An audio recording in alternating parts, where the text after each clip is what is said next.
Welcome back. If you're looking to leave all of that stress behind you in 2012, transition into a great 2013, a few simple brain busters might be all that you need. We're joined today by life coach Gina Perreault. Now, Gina, before we get into the brain busters, tell me how you went about learning about these brain busters.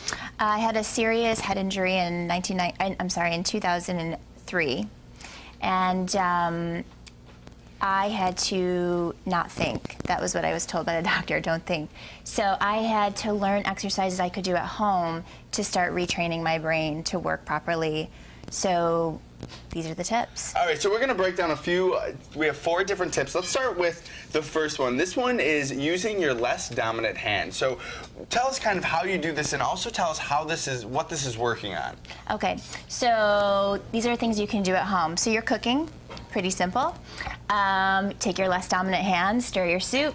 You can eat with your less dominant hand, whatever that may be, and basically that's working the other side of your brain that isn't working when you're using your dominant hand. So this kind of transitions into our next tip, and that is cross-lateral exercises. Exactly. So anything that you're doing cross-lateral, like patty cake, like if we were to go, hey, bringing it back to when you were a kid. I'm a good patty caker right here. So we're doing cross-lateral, so we're working both sides of the brains. Also, you know, going like this, you know, anyone can do that. Things like that, anything that is cross-lateral. So this is something that you could transition, you can kind of put into your workout. If you work out every day, maybe throw in some of those cross-lateral moments. Exactly. Stretching, like touching the opposite leg when you're stretching, things like that.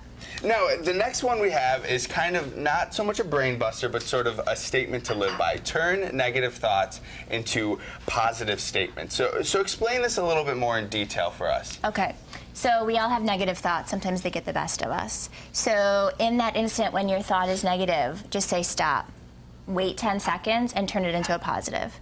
You want to try it? Yeah, well, let's say, you know, you wake up in the morning, it doesn't seem like it's going to be your day. You sort of sigh to yourself and say, ah, man, this is going to be an awful day. How can we rearrange that?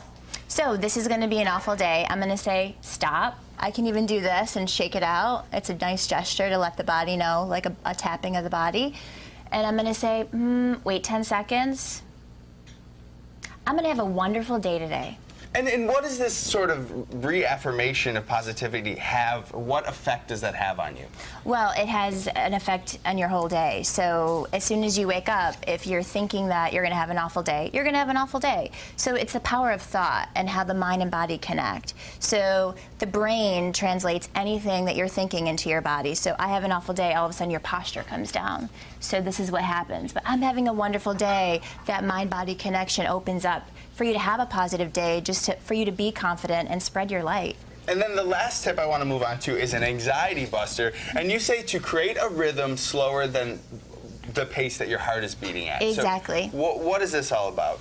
So a lot of times when people are getting anxiety, which is future living, our heart can race or we can get a little shaky or anything like that, where our rhythms start to go faster than normal. So a way to do this, and this is for anybody at home, you just create a rhythm that's actually slower than the pace of your heart or the shake in your hands. So you can either go by clapping, and this is or just going to calm your body down. It's going to calm your body down. It's going to bring yourself also into the present moment. So creating a rhythm is good for actually anything, but with anxiety, it's such a wonderful way just to kind of bring yourself into the moment, bring yourself present, and get yourself back into your body. All right, well, thank you for all of your tips. Thank you so much for welcome. waking up with us this morning.